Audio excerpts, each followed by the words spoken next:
এর আগে বিভিন্ন সময় অভিযোগ উঠেছিল যে রাত্রিবেলা মিটিং এর জন্য ডেকে পাঠানো হয়, রাতে আর মিটিং নয়, সন্ধ্যের পরে আর মিটিং নয়, একেবারে তৃণমূল সিদ্ধান্ত নিল রাত্রিবেলা সন্দেশখালিতে কোনো মিটিং হবে না, রাতে মিটিং নয় সন্দেশখালিতে, রাতে মিটিং নয় সন্দেশখালিতে। এর আগে বারবার অভিযোগ উঠেছিল, মহিলারা অভিযোগ করেছিলেন যে রাত্রিবেলা মিটিং, সেই রাত্রিবেলা মিটিংয়ে জোর করে হাজির করানোর চেষ্টা হয়।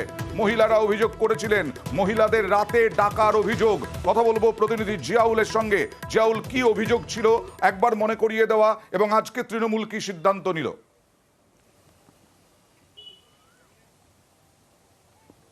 দেখো, একদম বারবার কিন্তু যেটা অভিযোগ উঠছিল যে রাতের অন্ধকারে মহিলাদেরকে ডাকা হতো। কোথায় ডাকা হতো? পার্টি অফিসে ডাকা হতো এবং তাদেরকে বিভিন্ন রকমভাবে অত্যাচার করা হতো। এই যে অভিযোগ দীর্ঘদিনের পর দিন হয়ে আসছিল, সবটাই কিন্তু শিবুপ্রসাদ হাজরা, উত্তম সর্দারের বিরুদ্ধে। ফলে এই যে দিনের পর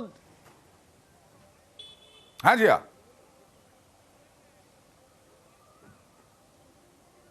একদম দেখো, এই যে দিনের পর দিন অভিযোগ উঠছিল, শুধুমাত্র যে এখানে সাধারণ মানুষের উপরে অভিযোগ তা কিন্তু নয়, এলাকার মহিলাদের উপরে অভিযোগ তা কিন্তু নয়, সিপিএম, বিজেপি বা অন্য যা দলের সমর্থক তাদের কিন্তু নয়, এখানে খোদ তৃণমূলের সমর্থক, তৃণমূলের নেতা, তৃণমূলের ঘরের লোক অর্থাৎ নেতা নেত্রী, তাদেরকেও হুমকি দেওয়া হয়েছে, ভয় দেখানো হয়েছে, তাদেরকেও প্রাণনাশের হুমকি দেওয়া হয়েছে, তাদেরও জমি কেড়ে নেওয়া হয়েছে।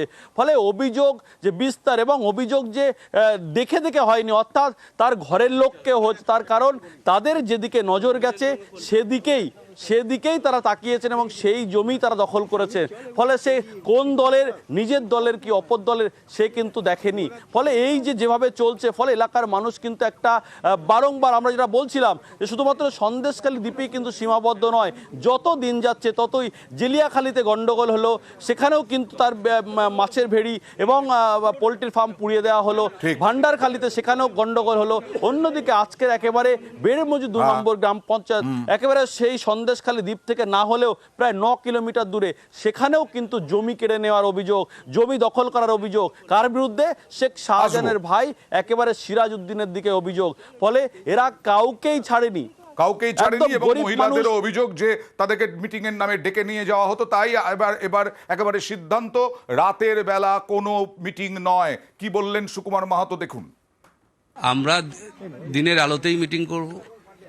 আমরা সাধারণত মিটিং করি সন্ধ্যেবেলা 4টে-5টার সময় মিটিং করি, সন্ধ্যে হয়ে যায় 6টা, 7টা, 8টাও হয়ে যায়, সেটাই হবে মিটিং। আর সুকুমার মাহাতো গেলেন, সাধারণ মানুষের সঙ্গে কথা বললেন, ওই মাঠও ফেরালেন, আর তার সঙ্গে সঙ্গে রাতে যে মিটিং নয় সেটাও বললেন। সাধারণ মানুষ কি বলছেন জিয়া?